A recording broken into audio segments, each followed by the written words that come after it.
नमस्कार दोस्तों, वीर Teja ji coaching classes में आपका एक बार फिर से हार्दिक अभिनंदन और स्वागत है। जैसा कि आप जानते हो, मैं तेजपाल और हमारा जो टॉपिक चल रहा था वो राजस्थान का अफवाह तंत्र चल रहा था। और राजस्थान के अफवाह तंत्र के अंतर्गत हमने आंतरिक अफवाह तंत्र की नदियां पढ़ ली थी, क्योंकि राजस्थान के अफवाह तंत्र को कितने भागों में विभाजित किया गया है। तो राजस्थान के अफवाह तंत्र को 3 भागों में विभाजित किया गया है। पहला जो विभाजन था वो आंतरिक अफवाह तंत्र का था, और दूसरा जो विभाजन था वो अरब सागरीय अफवाह तंत्र का था, और तीसरा हमारा जो विभाजन था वो बंगाल की खाड़ी के अफवाह तंत्र का विभाजन था, जिसमें से एक विभाजन हम पढ़ चुके हैं और वो विभाजन था आंतरिक अफवाह तंत्र का। और आंतरिक अफवाह तंत्र की जितनी भी नदियां थी उनका हमने अध्ययन किया, और आपने भी देखा होगा। और कई भाइयों ने, कई दोस्तों ने, कई विद्यार्थियों ने कमेंट भी किए कि सर आप ये नदियां हैं वो विधिवत रूप से हमें कंप्लीट करवाए, चाहे आंतरिक अफवाह तंत्र की हो, चाहे अरब सागरीय की हो, चाहे बंगाल की खाड़ी की हो। तो दोस्तों हम आशा करते हैं कि आपको पूरा का पूरा सिलेबस कवर करवाया जाएगा, चाहे राजस्थान की वो नदियां हो, चाहे राजस्थान की ज्योग्राफी में अन्य कोई टॉपिक हो। तो आज हमारा जो टॉपिक रहेगा वो टॉपिक रहेगा अरब सागरीय अफवाह तंत्र का। लेकिन उससे पहले हम एक दो बातें और करना चाहेंगे। तो हमारी जो आज की बात रहेगी वो ये रहेगी कि अगर हमारी क्लासें आपको पसंद आ रही हैं तो आप उन क्लासों को ज्यादा से ज्यादा शेयर करें, लाइक करें, और हमारे चैनल को भी ज्यादा से ज्यादा आप क्या करें, सब्सक्राइब करें। तो चलो दोस्तों हम हमारे टॉपिक की तरफ चलते हैं। आज हमारा जो टॉपिक है उस टॉपिक का नाम है अरब सागरीय अफवाह तंत्र की नदियां। अरब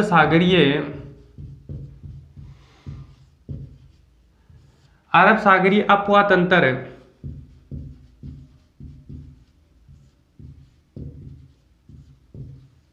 अरब सागरीय अफवाह तंत्र की नदियां। राजस्थान की नदियों के विभाजन के अंतर्गत या राजस्थान के अफवाह तंत्र के विभाजन के अंतर्गत हमारा जो आज दूसरा विभाजन रहेगा उस विभाजन का क्या नाम रहेगा, अरब सागरीय अफवाह तंत्र की नदियां। तो सबसे पहले हमारे सामने प्रश्न यही आता है कि अरब सागरीय अफवाह तंत्र की नदियां है क्या।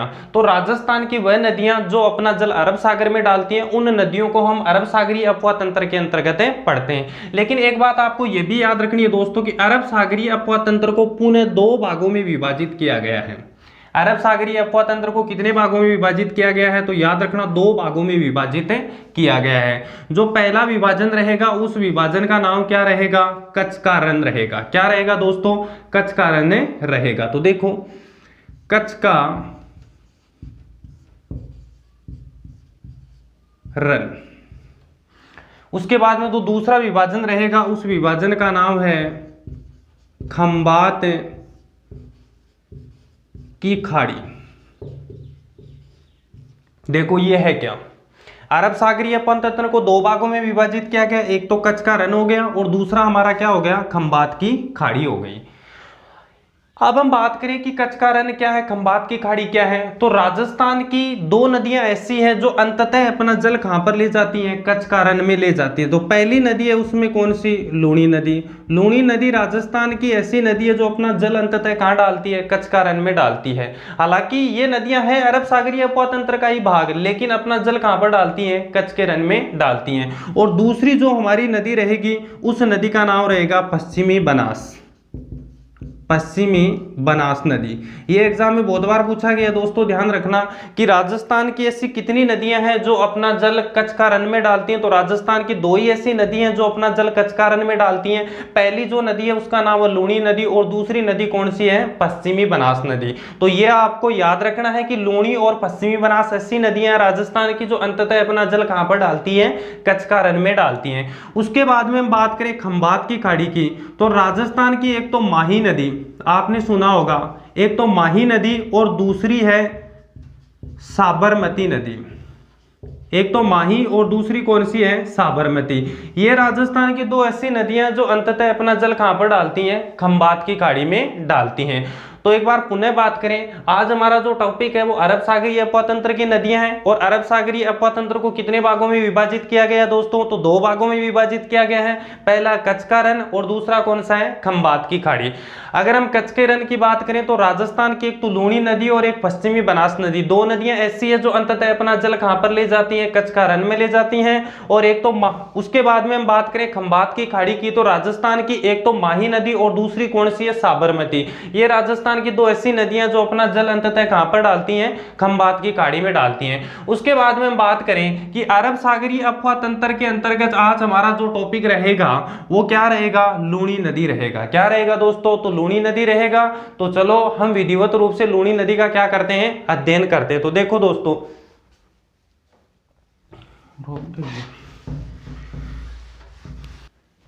तो देखो लूणी नदी, आज हमारी जो नदी रहेगी उस नदी का नाम क्या रहेगा, लूणी नदी। कौन सी नदी पढ़ेंगे हम, लूणी नदी पढ़ेंगे। तो सबसे पहले बात करते हैं लूणी नदी के प्राचीन नाम की। किसकी बात करते हैं, लूणी नदी के प्राचीन नाम की। तो देखो दोस्तों, प्राचीन नाम, लूणी नदी का प्राचीन नाम, लूणी नदी का प्राचीन नाम। सबसे पहले बात करते हैं लूणी नदी के प्राचीन नाम की। तो लूणी नदी का जो प्राचीन नाम है वो है लवणवती। क्या नाम है, लवणवती नदी। इसे प्राचीन समय में किस नाम से जाना जाता था, तो लवणवती के नाम से जाना जाता था। अब भारत के कई इतिहासकार ऐसे भी हुए हैं जिन्होंने मतलब कई उपनाम इस नदी को दिए हैं, या हम कह सकते हैं कई अन्य नामों से भी इस लूणी नदी को पुकार है। जैसे हम बात करते हैं कालिदास की, कालिदास ने लूणी नदी को अंतः सलीला कहा। ये याद रखना, अंतः सलीला। ये प्रश्न पूछा जा सकता है कि किस इतिहासकार ने या किस साहित्यकार ने लूणी नदी को अंतः सलीला कहा था। तो उस व्यक्ति का नाम क्या था, कालिदास था। तो ये आप याद रखना। सबसे पहले लूणी नदी का प्राचीन नाम क्या था, तो लवणवती था। और कालिदास ने लूणी नदी को किस नदी की संज्ञा दी थी, अंतः सलीला नदी की संज्ञा दी थी। उसके बाद में हम बात करते हैं इसके उपनाम की। ये याद रखना भाई, उपनाम, इसके कई उपनाम है। देखो, जैसे इसे कहते हैं मारवाड़ की गंगा, मारवाड़ की गंगा। यह प्रश्न आपसे पूछा जा सकता है कि मारवाड़ की गंगा किस नदी को कहा जाता है, तो लूणी नदी को कहा जाता है। मारवाड़ की गंगा किस नदी को कहा जाता है, तो लूणी नदी को कहा जाता है। और ये इसका क्या है, उपनाम। और इसे कहते हैं राजस्थान की, याद रखना, पश्चिमी राजस्थान की, पश्चिमी राजस्थान की सबसे लंबी नदी, सबसे लंबी नदी। ये भी आप याद रखना, क्योंकि पश्चिम राजस्थान में जो मतलब नदियों के अंतर्गत हम लंबाई देखते हैं तो सर्वाधिक जो लंबाई है पश्चिम राजस्थान में वो किस नदी की रहती है, लूणी नदी की रहती है। इसलिए इसे पश्चिम राजस्थान की क्या कहते हैं, सबसे लंबी नदी कहते हैं। इस नदी का जो जल है वो बालोतरा तक मीठा रहता है और बालोतरा के बाद में इसी लूणी का नद क्या, इसी लूणी नदी का जो जल है वो कैसा हो जाता है, खारा हो जाता है। इसीलिए इसी नदी को कहा जाता है मिट्टी खारी नदी, मिट्टी खारी नदी। तो ये भी आप याद रखना कि मिट्टी खारी नदी किस नदी को कहते हैं, तो लूणी नदी को कहते हैं। तो एक बार देखो, सबसे पहले बात करें लूणी नदी के प्राचीन नाम की। तो लूणी नदी का जो प्राचीन नाम है वो दोस्तों क्या रहेगा, लवणवती रहेगा। क्या रहेगा, लवणवती। कालिदास ने इस नदी को किस नदी की संज्ञा दी थी, तो अंतः सलीला नाम दिया था या संज्ञा दी थी। उसके बाद में उपनाम, इसे क्या कहते हैं, मारवाड़ की गंगा कहते हैं। प्रश्न पूछा जा सकता है कि मारवाड़ की गंगा किस नदी को कहते हैं, तो क्या याद रखना आपको, लूणी नदी को कहते हैं।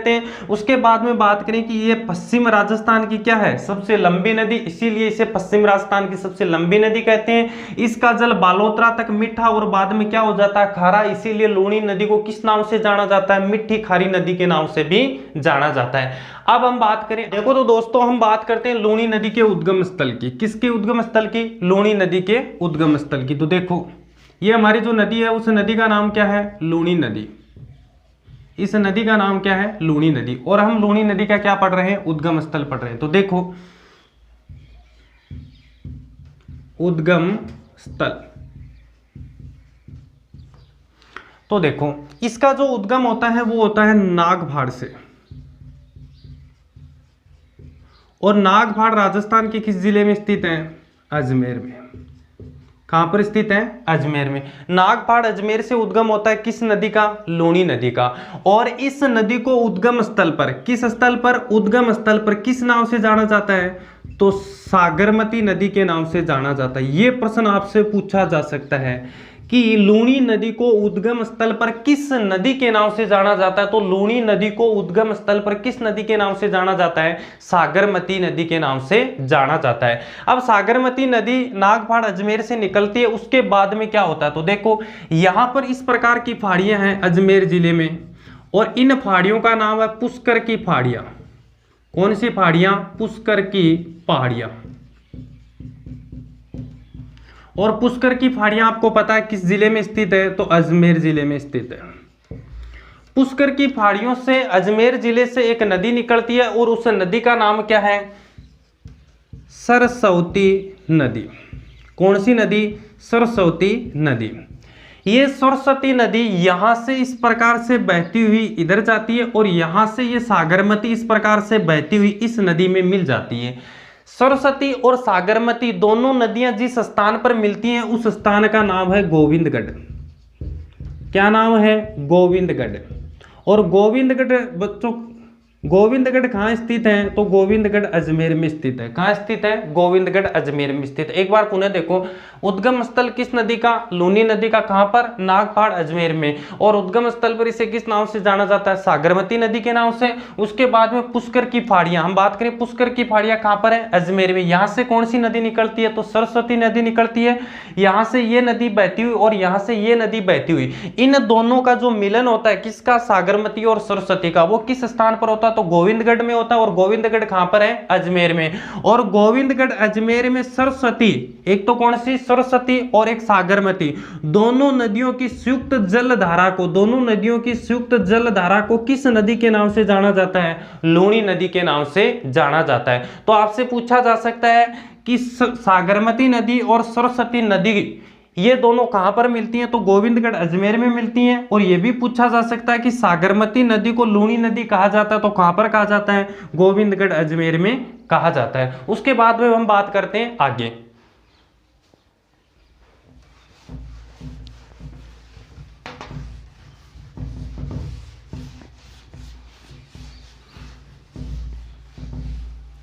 अब देखो दोस्तों, हम डायग्राम के माध्यम से समझते हैं लूनी नदी। कौन सी नदी? लूनी नदी। लूनी नदी को हम डायग्राम के माध्यम से समझेंगे। देखो, सबसे पहले हम बात करते इस प्रकार से अजमेर जिले में, इस प्रकार से अजमेर जिले में एक पहाड़ है और उस पहाड़ का नाम क्या है?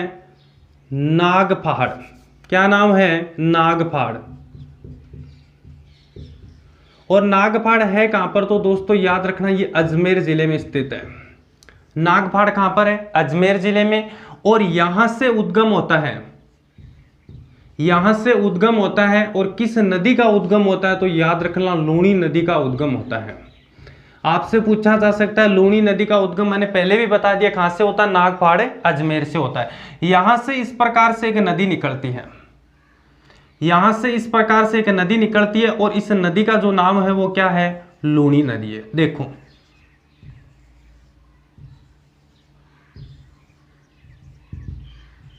अब देखो, अजमेर में बहने के बाद में ये नदी प्रवेश करती है नागौर जिले में। किस जिले में प्रवेश करती है? नागौर जिले में प्रवेश करती है। और नागौर जिले में बहने के बाद में ये नदी इस प्रकार से आगे चलती है। और नागौर में बहने के बाद में ये नदी प्रवेश करती है, किस जिले में प्रवेश करती है? तो याद रखना, पाली जिले में प्रवेश करती है। किस जिले में प्रवेश करती है? पाली जिले में प्रवेश करती है। और पाली में बहने के बाद में ये नदी इस प्रकार से आगे चलती है। और पाली से ये नदी किस जिले में चली जाती है दोस्तों? तो ये भी आप याद रखना, पाली से ये नदी चली जाती है जोधपुर। कहाँ चली जाती है? जोधपुर। उसके बाद में जोधपुर में बहते हुए ये नदी किस जिले में चली जाती है? तो ये नदी चली जाती है बाड़मेर जिले में। किस जिले में चली जाती है? बाड़मेर जिले में। और बाड़मेर जिले में बहने के बाद, याद रखना, बाड़मेर जिले में बहने के बाद में इस प्रकार से ये नदी आगे चली जाती है। कहां पर? तो जालोर चली जाती है। कहां चली जाती है? जालोर चली जाती है। और जालोर में बहने के बाद में ये नदी प्रवेश कर जाती है गुजरात राज्य में। किस राज्य में प्रवेश कर जाती है? गुजरात राज्य में। तो ये भी आपको याद रखना है, किस राज्य में प्रवेश करती है? गुजरात राज्य में। और गुजरात राज्य में ही इस प्रकार से एक रण क्षेत्र है और उस रण क्षेत्र का नाम क्या है? कच्छ का रण। और इस रण क्षेत्र में ये क्या हो जाती है? विलुप्त हो जाती है। क्या हो जाती है? विलुप्त हो जाती है, या हम कह सकते हैं ये कच्छ का रण में गिरती है। किसके रण में? कच्छ का रण में। ये आपको याद रखना है। तो एक बार पुनः देखो इसको, नदी कौन सी है हमारी? लूनी नदी। लूनी नदी का उद्गम, किस नदी का उद्गम? लूनी नदी का उद्गम। तो इसका जो उद्गम होता है वो नागपहाड़ अजमेर से होता है। पहले अजमेर में बहने के बाद में कहाँ प्रवेश करती है, नागौर में प्रवेश करती है। नागौर में बहने के बाद में कहाँ आती है, पाली, और पाली के बाद में कहाँ आती है, जोधपुर। जोधपुर के बाद में कहाँ प्रवेश करती है, बाड़मेर में, और बाड़मेर के बाद में कहाँ प्रवेश करती है दोस्तों, जालोर जिले में। और जालोर से ये किस राज्य में प्रवेश कर जाती है, तो गुजरात राज्य में प्रवेश कर जाती है। और गुजरात राज्य में बहने के बाद में ये नदी कच्छ का रण में क्या हो जाती है, विलुप्त हो जाती है। क्या हो जाती है, विलुप्त हो जाती है, या हम कह सकते हैं ये कच्छ का रण में गिर जाती है। अब देखो ये यहां तक रहेगा, वो हमारा राजस्थान रहेगा। कौन सा राज्य रहेगा, तो राजस्थान राज्य रहेगा। ये हमारा राजस्थान राज्य है, और ये क्या है यहां पर, गुजरात। तो हम बात करें कि लूनी नदी की कुल लंबाई, किसकी बात कर रहे हैं, लूनी नदी की कुल लंबाई।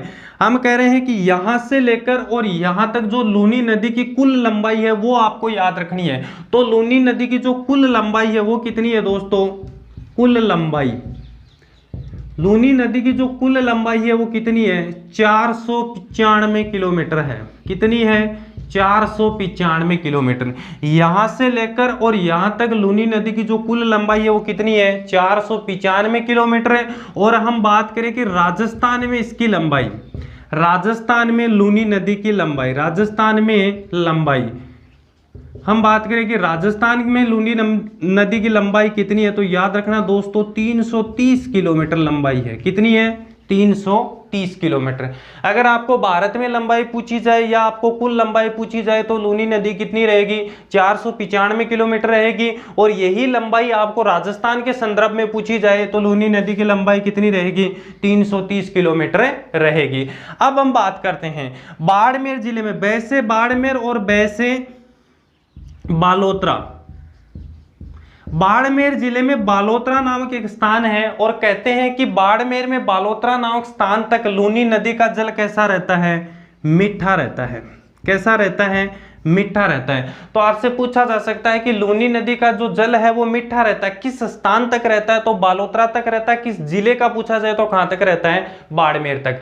बाड़मेर, बालोतरा बाड़मेर तक लूनी नदी का जल कैसा रहता है, मीठा रहता है। और बालोतरा के बाद, किसके बाद, बालोतरा बाड़मेर के बाद इस नदी का जल कैसा हो जाता है, खारा हो जाता है। क्यों हो जाता है, इसका पीछे कारण यह है कि लवणीय क्षेत्र में बहने के कारण इसका जल कैसा हो जाता है, खारा हो जाता है। तो बालोतरा बाड़मेर तक तो जल कैसा रहता है, मीठा रहता है। और बालोतरा बाड़मेर के बाद लूनी नदी का जल कैसा हो जाता है, खारा हो जाता है। इसीलिए इसे क्या कहते हैं, खारी और मीठी नदी कहा जाता है। उसके बाद में हम बात करें, उसके बाद में हम आगे बात करें तो इस नदी को जालोर जिले में, लूनी नदी को जालोर जिले में रेल कहा जाता है। क्या कहा जाता है, रेल कहा जाता है। क्या कहा जाता है दोस्तों, तो रेल कहा जाता है। आपसे पूछा जा सकता है कि लूनी नदी को जालोर जिले में किस नाम से जाना जाता है, तो रेल के नाम से जाना जाता है। उसके बाद में ये आपको जो क्षेत्र दिखाई दे रहा है इसका प्रवाह क्षेत्र, किसका प्रवाह क्षेत्र, लूनी नदी का जो आपको राजस्थान में प्रवाह क्षेत्र दिखाई दे रहा है, इस प्रवाह क्षेत्र को हम बात करें लूनी नदी के प्रवाह क्षेत्र की, किसकी, लूनी नदी के प्रवाह क्षेत्र की। तो लूनी नदी के प्रवाह क्षेत्र को राजस्थान में क्या कहा जाता है, गोडवाड़ प्रदेश कहा जाता है। कौन सा प्रदेश, गोडवाड़ प्रदेश से कहा जाता है। प्राचीन समय में जो पाली, नागौर, जालोर और जो बाड़मेर का क्षेत्र था उसको क्या कहा जाता था, गोडवाड़ प्रदेश कहा जाता था। क्यों कहा जाता था, क्योंकि इन क्षेत्र में या इन जिलों में लूनी नदी का क्या था, प्रवाह क्षेत्र था। तो हम कह सकते हैं कि लूनी नदी के प्रवाह क्षेत्र को किस नाम से जाना जाता है, गोडवाड़ प्रदेश के नाम से जाना जाता है। उसके बाद में हम बात करेंगे लूनी नदी की सहायक नदियों की। तो एक बार पुनः देखिए इसको, सबसे पहले बात करते हैं लूनी नदी के उद्गम स्थल की। तो लूनी नदी का जो उद्गम होता है वो नागपाड़ अजमेर से होता है। उसके बाद में हम बात करें इसके प्रवाह क्षेत्र को क्या कहते हैं, गोडवाड़ प्रदेश कहते हैं। अजमेर से ये नागौर जिले में प्रवेश करती है। नागौर में बहने के बाद ये पाली जिले में प्रवेश करती है। पाली से बाद में ये जोधपुर जिले में प्रवेश करती है। उसके बाद में बाड़मेर में प्रवेश करती है और उसके बाद में जालोर में प्रवेश करती है। जालोर में बहने के बाद में ये गुजरात चली जाती है और गुजरात में जाकर ये कच्छ का रण में गिरती है। उसके बाद में हम बात करें कि जालोर जिले में लूनी नदी को किस नाम से जाना जाता है, तो रेल कहा जाता है इसे। उसके बाद में हम बात करें कि बाड़मेर में एक स्थान है जिसका नाम है बालोतरा और यहाँ तक इस नदी का जल कैसा रहता है, मीठा रहता है। और बालोतरा बाड़मेर के बाद में इसका जल कैसा हो जाता है दोस्तों, खारा हो जाता है। हम बात करें कि लूनी नदी की लंबाई, कुल लंबाई कितनी है, तो 495 किलोमीटर है। राजस्थान में लूनी नदी की अगर लंबाई पूछी जाए तो कितनी रहेगी, 330 किलोमीटर रहेगी। तो दोस्तों ये हमारी लूनी नदी कंप्लीट हो गई है और आशा करता हूं आपकी समझ में